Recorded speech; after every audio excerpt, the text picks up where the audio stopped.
கைய வச்சா அது ராங்கா போனதில்ல.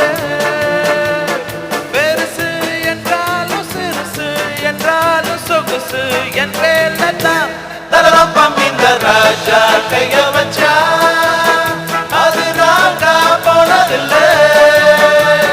ராஜா கைய வச்சா